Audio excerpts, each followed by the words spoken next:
Welcome to the Irishman, Englishman and Scotsman Football Podcast.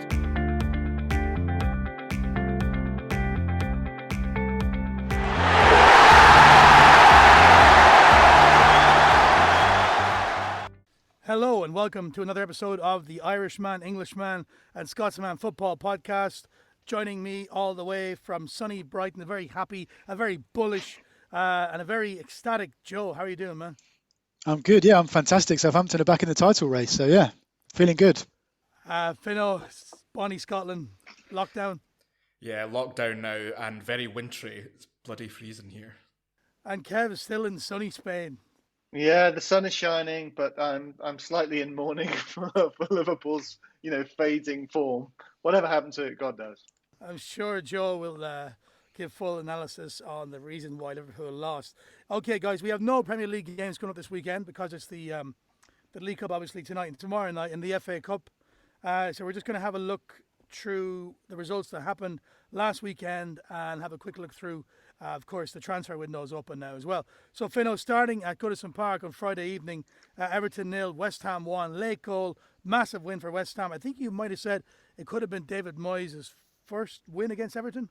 Yeah, another miserable prediction from me, and yet again, West Ham go and prove me wrong. So I think I'll just continue to predict that West Ham will lose, and maybe we'll end up the top end of the table. It was a bit of a gritty win. They ground it out. It was a great goal from Souček late on. I think again, it's just more evidence that that really anyone in the top, say, 13, 14 teams can win against anyone else on their day. I think another honourable mention for Angelo Ogbonna. He was phenomenal in the heart of our defence. But I do want to talk about Everton as well because, that's 3 losses in their last 5 home games. And Calvert-Lewin's not scored in 5 games as well in the league. So, it's a bit of a treacherous situation for them going forward. But yeah, West Ham couldn't be happier. There's something in the Mersey air, Fino. Seems to be catching. But yeah, huge win for West Ham, I got to say. Kev, Everton's slump seemed to be over, but now it seems to be coming back. No, to me, it's just no one. Like I've said a couple of times, right? No one's really been able to go on a mega run, and so it's almost like that thing of just reversion to mean, really. Because I think they'd won 4 on the spin, and so just to be honest, they're not that good, are they? No one's that good, and so they were about ready for a loss, to be honest. So not that big a surprise. I've no idea. We should have done me preparation. Someone should go and look at like what's the highest number of consecutive wins anyone's had in this league, and maybe it's about 5 or something like that. And that's the thing. I like Everton. I really do. I think they got lots of, apart from that shite game they had against Liverpool, which was rubbish, really rubbish. But otherwise, I think they've been really good. But yeah, I just think, like everyone else, they're pretty good. And so, yeah, defeat, I think as Fino says, you can lose to anyone in the top 10 or 12. So not that big a surprise.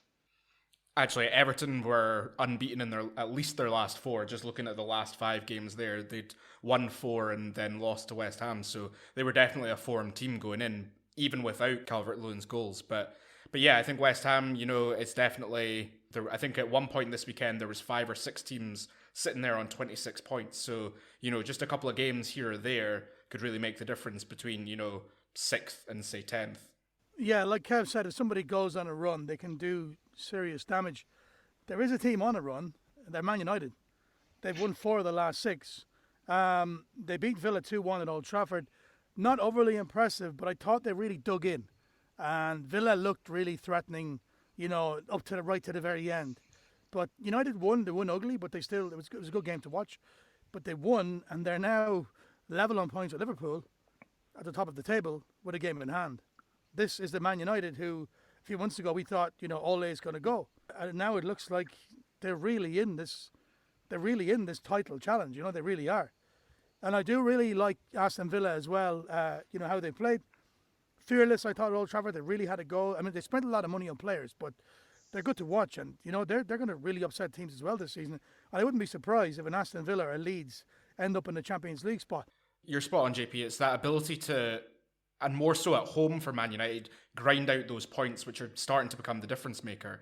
They're able to play against the teams that open up against them, against Leeds. And if you look at Leipzig in the Champions League as well, they played really well there. I think it also highlights, the importance of Bruno Fernandes. So I had a look around social media.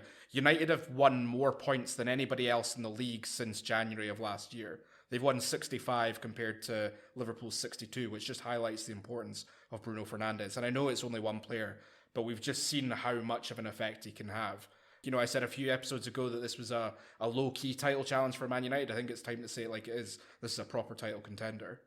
I don't think he's a fantastic player, and a lot of his goals come from the penalty spot. I think the only one he missed in 20 or something was up at Newcastle. But I wouldn't put him in the same class as De Bruyne, as he can dictate the whole play. He's a guy who kind of just seems to be in the right place at the right time 90% of the time. His positional play off the ball is fantastic. Joe, do you see Man United as challengers to Southampton for that title? If they keep getting awarded a penalty every single week, then yes. I know Klopp, joked about it last night, but their number of penalties is absurd. I can't get my head around how the club can get so many penalties. But yeah, it's a remarkable story. Like you say, it was only a few months ago we were saying Ole Gunnar Solskjaer is going to go. And now they're on a fantastic run of form. And it seems the pressure that was on Solskjaer went to Arteta, and now it's gone to Lampard. So it's just kind of quite a funny merry-go-round. But I think, isn't it, the Manchester derby's coming up, isn't it, I believe? So at some point? No, it's not. It's Liverpool v Liverpool. The Manchester derby is coming up in the League Cup, Joe. Yeah. It'll be interesting to see how Man U do against the really big teams, and if they can beat all of those teams. And if they do, then they are definitely in with a shout of winning the league. Yeah, I think they're going to hang in there. I mean, obviously they're not in the Champions League anymore, and they will rest players for the Europa League, because there's no doubt the hierarchy of Man United and Solskjaer, they're going to be told, look, prioritise the Premier League, play the kids in the Europa League, rest the players of the Premier League, and if you got a shot at it, go for it. Go for it. The early game on Saturday was Tottenham 3, Leeds 0. Kane, Song again on the score sheet. Leeds disappointing. I mean, it doesn't matter what happens. They're still going to play the same way every single week. Week in, week out, they're going to attack you. But I thought Tottenham showed how to play against Leeds. Kane and Song scored again. Doherty sent off near the end. I seen a clip of... even though they've won the game 3-0 and Doherty was sent off in 92 minutes, the disgust on Mourinho's face, was absolutely bonkers, just to, that Doherty to be sent off, even though they obviously won the game. Tottenham back in the groove, Fino? Yeah, I mean, I said in the last podcast, I think it was, that this was going to be quite an interesting managerial battle with Mourinho versus Bielsa. Turned out that it was a bit of a damp squib. After everything that's come out in the news over the last couple of days about the Tottenham players breaching the COVID protocols, Mourinho's rightly going to be pissed off about that, and so he'll be very happy at this result. What I do think, though, and I want to talk about Leeds more so than Tottenham, is we've all waxed lyrical about Leeds' style, and I think Kevin probably got there quicker than most of us, is that they lack that killer substance or that killer instinct at this level. I think it's been 4 or 5 games this season that I've seen, on match reports and things like that Leeds came close to changing the game with the amount of chances that they've got, but they're just not putting them away. And Patrick Bamford is a great Premier League striker. There's no doubt about that. But if he's not got the support in games consistently, then they're going to be a perennial mid-table team. Now, that's a great compliment for a Leeds team that have only just come up, and they're not fighting for relegation. But I think in January, they've definitely got some work to do. And if they do find that striker that's got that killer instinct, then they could be, a force to be reckoned with. I'm going to say one other thing here, and it's more or less the same thing as I said earlier on, just because I think sometimes you have to hammer it home. Tottenham have been crap, right, for about 3 or 4 weeks. They win one game, look at the table, right? They're back in top 4. They've got a game in hand. They're basically top of the league. They're basically joint top of the league as well, with that game in hand. And this is the extraordinary thing about this league. What's happened is all these teams have had really crap runs at one point. Start with Man City. We talked about Man United having been crap at the start. We've had this horrible run for Tottenham. And you talked, Joe, about the managerial pressure, passing from one manager to the next. And they've all got away with it. It's extraordinary. And this is the weird thing. I would say even, we're going to get on to Chelsea in a minute. I would say even Chelsea and even Lampard, right? Don't write them off either. I know we all assume that Abramovich is going to take drastic action. But why? It could be the same as everyone else. They might just, they've had this shit run and then maybe they'll get through it, and then maybe in 4 weeks' time, Chelsea will be top four again as well. I think it's almost a restart that we've had, but that's what I mean. I think the extraordinary thing is how bad were Tottenham in all those games, and then suddenly look at them now. All it takes is one good result. And before I finish, I'd just like to say I really loved that second goal from Son. God, that was such a lovely touch. I don't know if you guys all watched it, but a nice ball in from Harry Kane, but just a touch on it for that goal. And I do just think with Tottenham, almost despite their manager, he's a great manager, but he is so defensive. They've just got, with those two, with Kane and Son together, that is a really nice partnership, isn't it? If you were a fan of Tottenham, you'd love to have those two. And I think, weird little run for them. Now they look really good. And if they can do it, it's honestly, the merry-go-round is there. Who's next? Yeah, maybe Liverpool will be 4 points clear in 4 games time, because all it takes is 3 or 4 good results, and then you're back right there. I just wanted to go back to Fino's point quickly about Leeds trying to find the striker. I think it's really important to remember that this season, because last season was so delayed, there was quite a short time for the teams coming up to really mobilise their squad. They didn't have the full break and the full transfer window. And finding a striker who's going to score you 15, 20 goals in the Premier League is no easy task. So I think it shows how amazing Leeds have actually done to win 7 games so far. And you're right, if they do find a kind of gem of a striker, then there'll be one hell of a team. Yeah, I mean, they still have to shut up shop at the back. But I think even if you had, Franco Baresi back there for Leeds, it wouldn't make a difference because of how they play. Palace 2, Sheffield United 0. Kind of a formality, this result. Sheffield United 2 points, dead and buried. Palace away from that zone, relegation zone, on 22 points. Sheffield United's next game is a home to Newcastle. And I'm worried about it because, they're going to look at it and go, right, if we don't win this, we're gone. We're actually gone. We're definitely gone. But I mean, I think the nail was in the coffin a few weeks ago. Like, they're 12 points behind Brighton in 17th place. So I think we can safely say they're gone. I don't know even if a new manager came in, would it make a difference at this stage of the season. What a game, Joe, in your back garden. Brighton 3, Wolves 3. You must have watched this one. Yeah, I did watch this one, and I was not expecting it at all. The last few times Brighton and Wolves have played against each other, it's been 0-0, 0-1, 0-0. So to have 6 goals in the game was quite extraordinary. I think it's kind of what we've showed and we've said in the past is that the players are still playing for Graham Potter. To be 3-1 down at home, they could have quite easily kind of, thrown in the towel and kind of made a point to the chairman that they didn't like him anymore and to get rid of him, but they didn't. They kept fighting. They kept going, and it's just a shame. I think with Brighton, they just need to win a game from somewhere. Just need to win a game, and then they may go on a bit of a run. But at the moment, they just can't seem to do it. So I'd say it was a good point, but we should probably say that Wolves aren't the same team that they have been for the last couple of years. Wolves have been pretty poor. So Brighton, they're only 3 points ahead of Fulham, so they do need to find a win from somewhere. Yeah, I think, Joe, you're spot on. Brighton, they're still a little treacherous, being where they are, but I think that's 4 draws in their last 5, and they need to turn one or two of those into wins, and then I think the relief will start to become palpable for Graham Potter. Yeah, I think the only problem with that is their next game's against Man City, and they're not going to win that. We'll get onto Man City in a bit, but no, that ain't going to happen.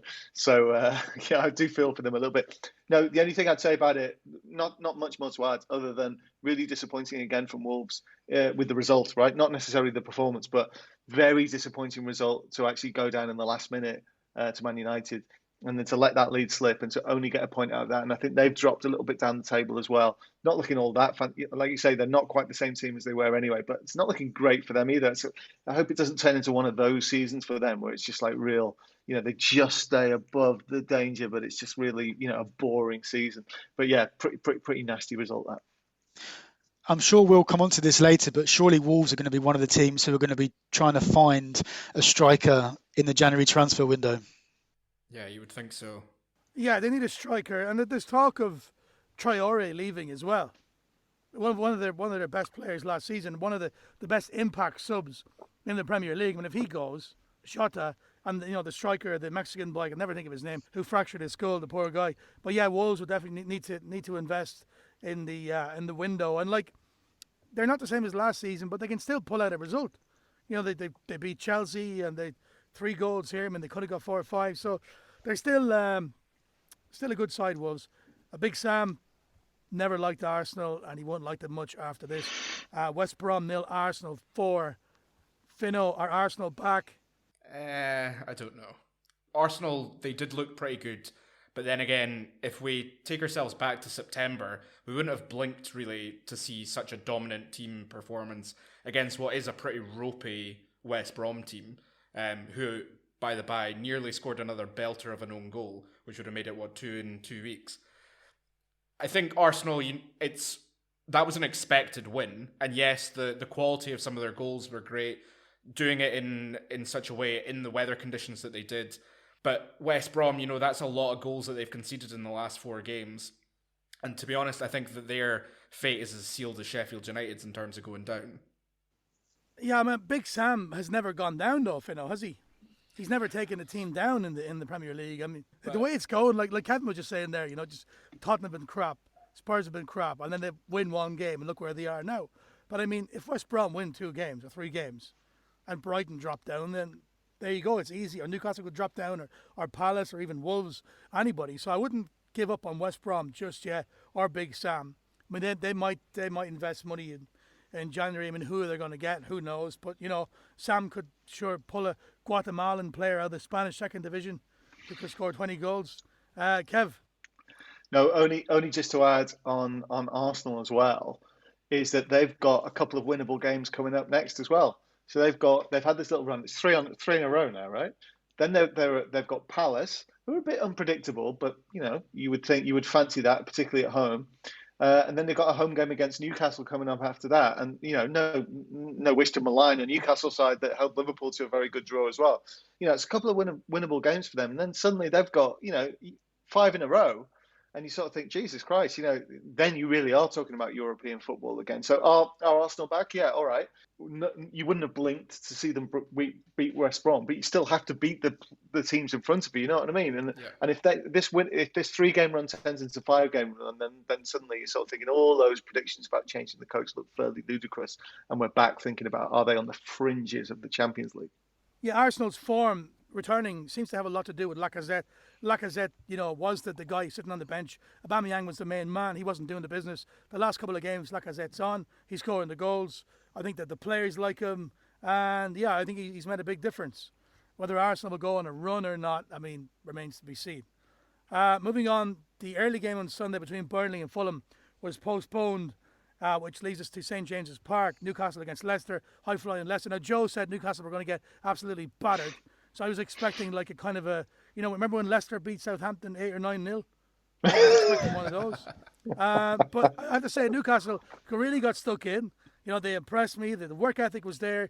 They were lucky not to sneak something in the end. I mean, but after, I should have played Joe's, prediction in the dressing room, really. And it was one of those, Kevin Keegan, I would love it if we beat them moments, Big Andy Carroll came off the bench and banged in a goal. And later on, they could have had a penalty, could have had a goal. So I think Maddison was the difference. Vardy didn't do a whole lot. He attracted players. Maddison is just, he just needs one chance, really. And his positional play is fantastic. But look, I mean, Liverpool and Leicester back-to-back, I wouldn't have expected anything. In fact, we got a point, and those games are out of the way now. And the performance level is up. So we said last week we didn't think Newcastle could match the enthusiasm.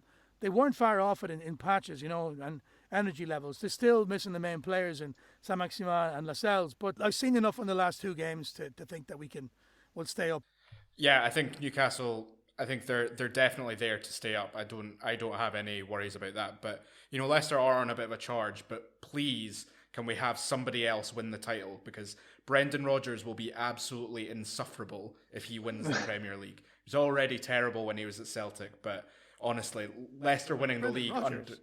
He's the guy with the giant portrait of himself in his home. Well, a bit like Schitt's Creek. Exactly.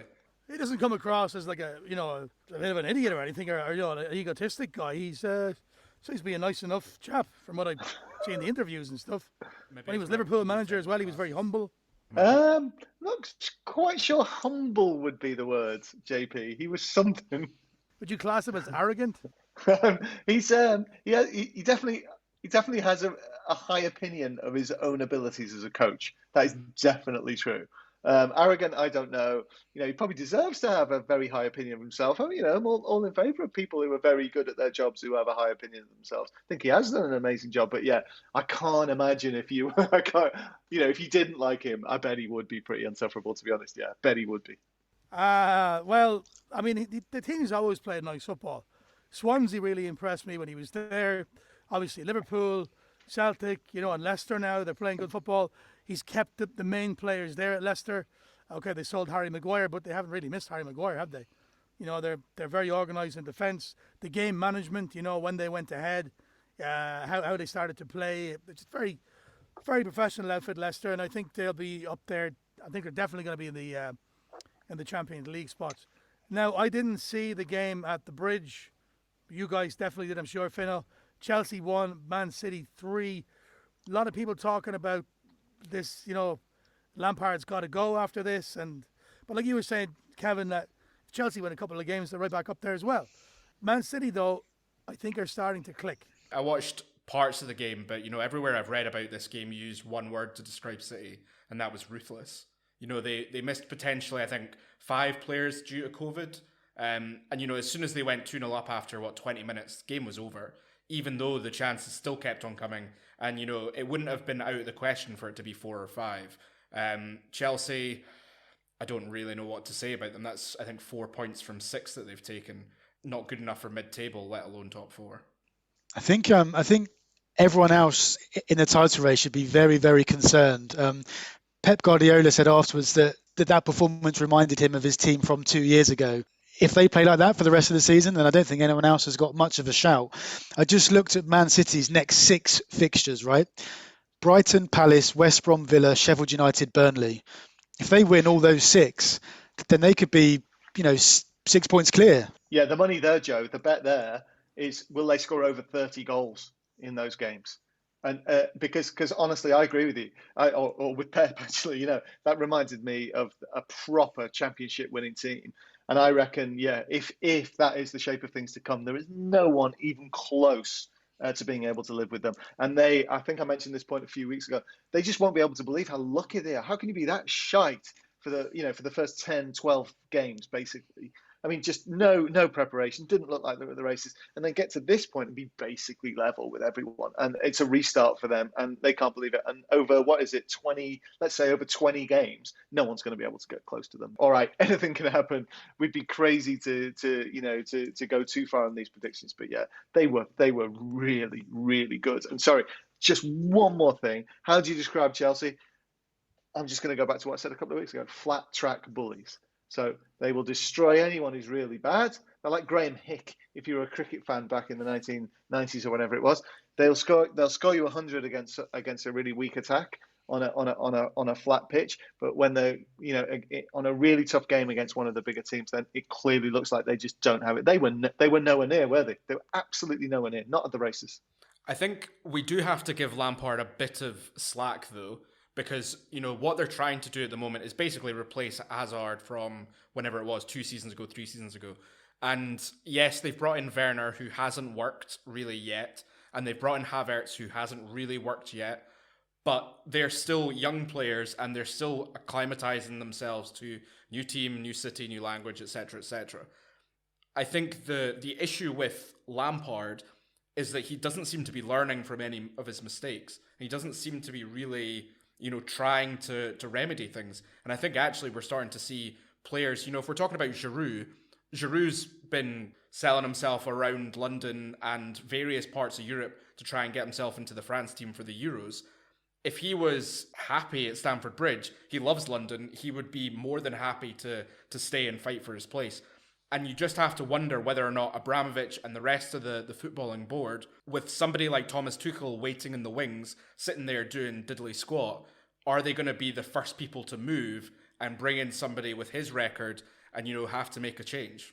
Chelsea and Abramovich don't hang around, Fino, so I wouldn't be surprised if anybody, I mean, Chelsea can change, they can get 5 managers in 5 seasons and get 2 Premier Leagues and 2 Champions Leagues. It's what they've always done, what they continue to do. I don't know a lot about cricket. I don't know anything, but I do know Chelsea have lost 4 of the last 6. I do know that Man City are only 4 points behind Liverpool with 2 games in hand. And Kev, you said a few weeks ago, Liverpool will be rubbing their hands together if they're in and around the top couple, top 2 or 3, and they get these players back. I also think Man City are rubbing their hands together, going, right, look, we finally got hit at form and we're not too far behind. So they could be the ones that could be 5, 6, 10 points clear. You know what I mean? And it could very, very easily happen. We know how good they are. They've been terrible, for their standards at times this season. But now when they start to play, they could run away with it. Now, Joe, you've been pretty quiet in this podcast, but I can tell you're waiting for this moment, your chance to absolutely explode. So the stage is yours. Last night, Saints rocked the football world. Southampton won, Liverpool 0. It was a fantastic performance and a fantastic result, and you can see how much it meant to Ralph Hasenhüttl afterwards. He kind of collapsed on the floor on his knees, tears in his eyes after winning. So it obviously meant a huge amount to him. Southampton defended fantastically well, but it wasn't kind of, 10 men behind the ball. They could have scored more goals. They actually took the game to Liverpool. It must be said Liverpool weren't at their best. They were very strangely flat. But Southampton took full advantage. And I just wanted to note, so we always hear about when the big teams have got loads of injuries. They keep banging on about it, Liverpool, City. Southampton had 5 of their first team regulars out injured, including 3 of our best players this season in Che Adams, Romeu and Vestergaard, as well as the goalkeeper McCarthy and Nathan Redmond. So we had 5 first team regulars missing and we still managed to beat Liverpool. So it was a fantastic performance. It was our first win in 5. And now, we're back in the race for the Champions League. Well, 2 things, Joe. First of all, earlier on you said, back in the race for the title. So I think you shouldn't sell yourself short. No, seriously, no reason why not. Honestly, no reason why not, except for this point that I'll make now.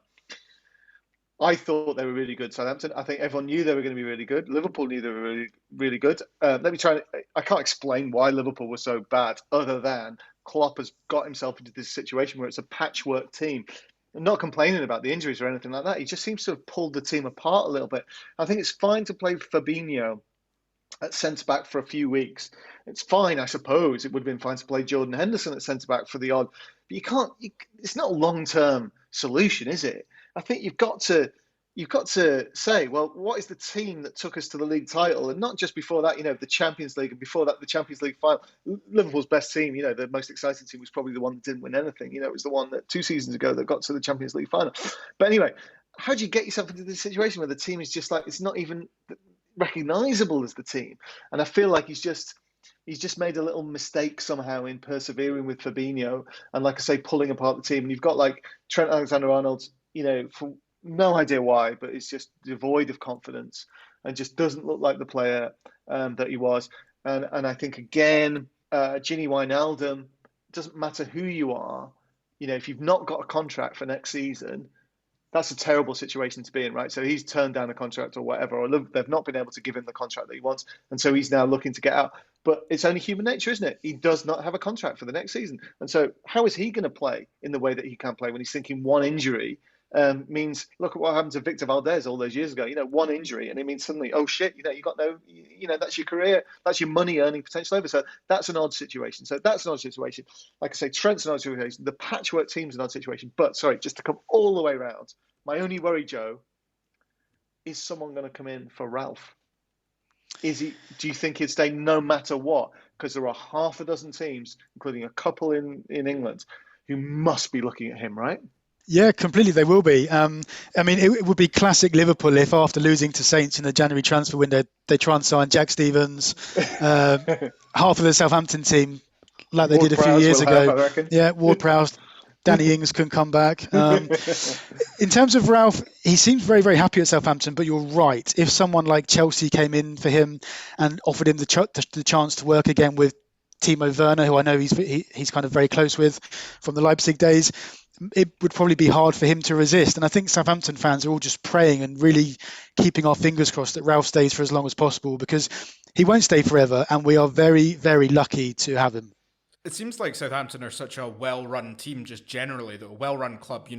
We talked about the managerial merry-go-round, but at Southampton it seems to be more of a conveyor belt of just good manager after good manager. And, Rangers fans will know, Ross Wilson, director of football at Southampton. There always seems to have been this kind of, ability to pluck players, youthful players, and, they've definitely had players from Scotland.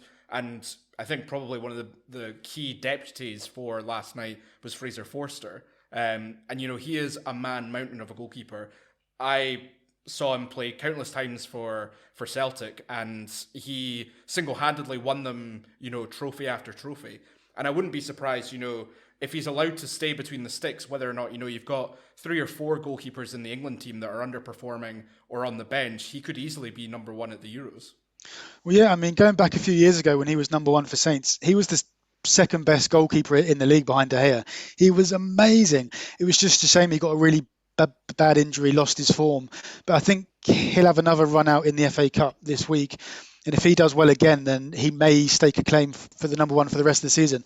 But just talking about Southampton, so we finished the game yesterday with 3 of our academy players on the pitch, which is like it was under Pochettino and under Koeman. We kind of lost our way a little bit under the Puel, Pellegrino, Mark Hughes years, but Ralph has brought it all back.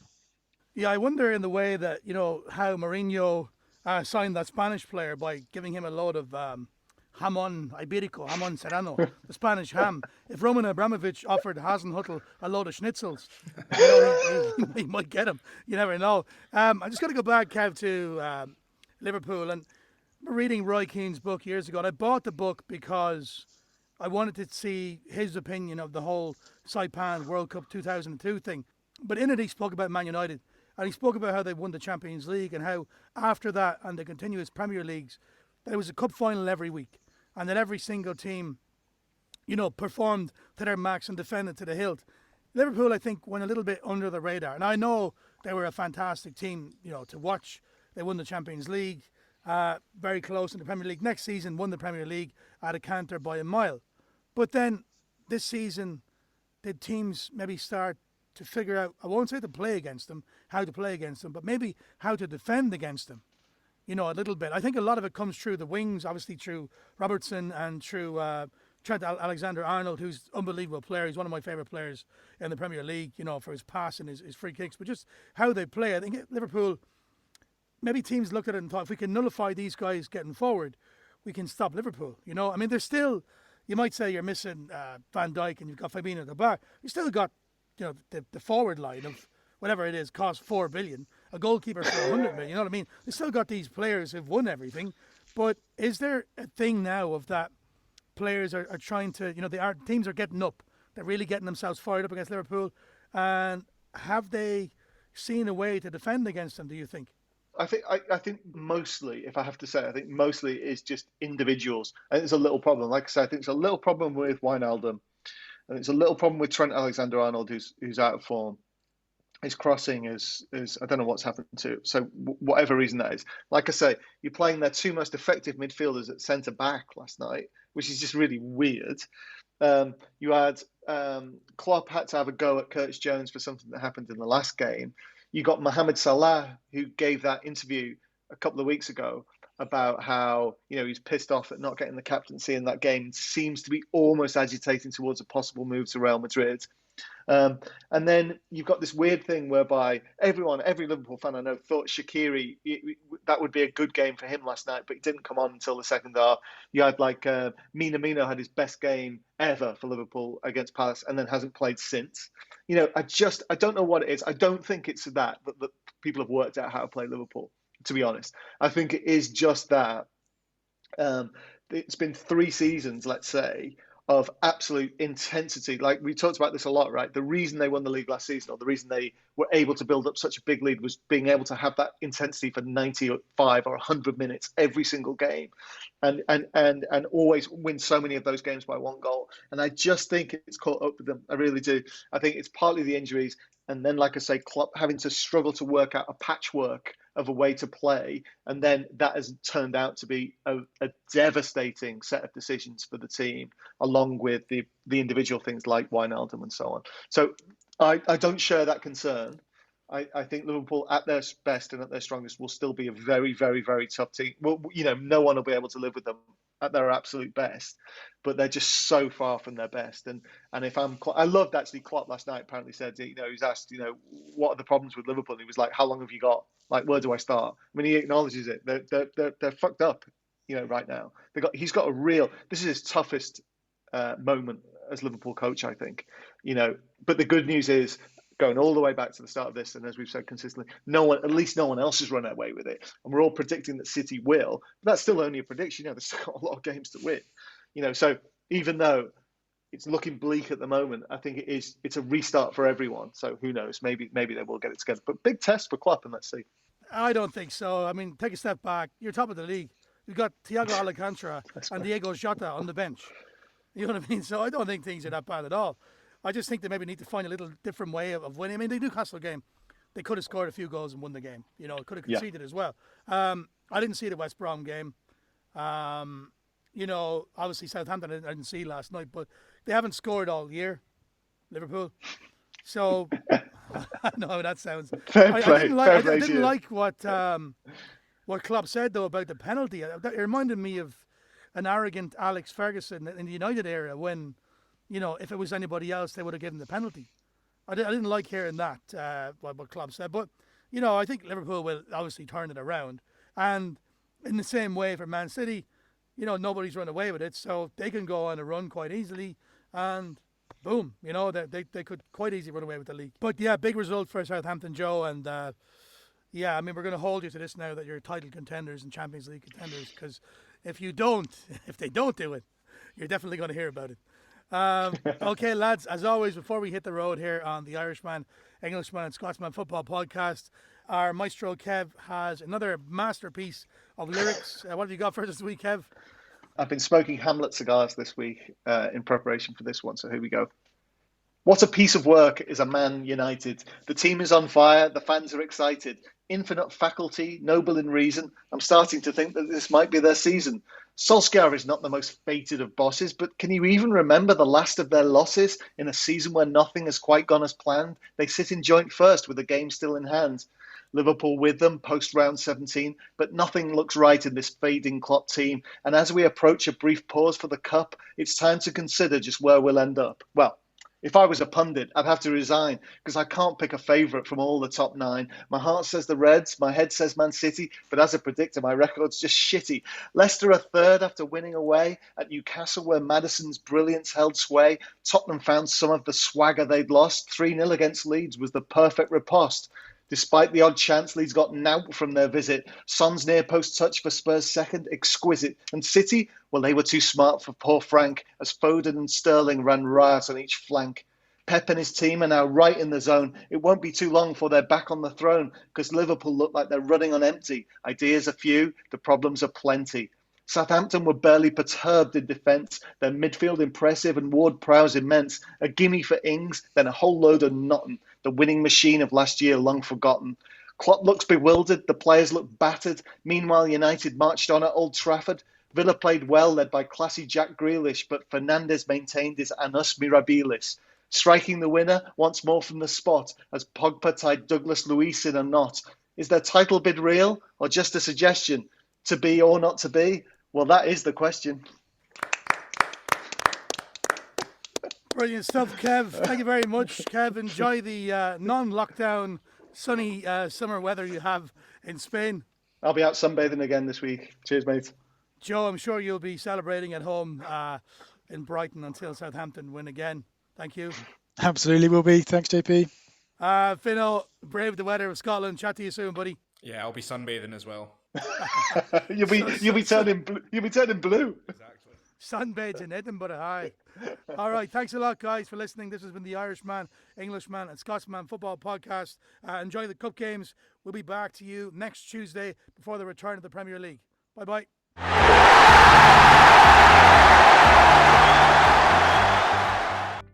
Thank you for listening. If you'd like to hear more of our podcasts, please click on the red subscribe button on the bottom right-hand side. Thank you.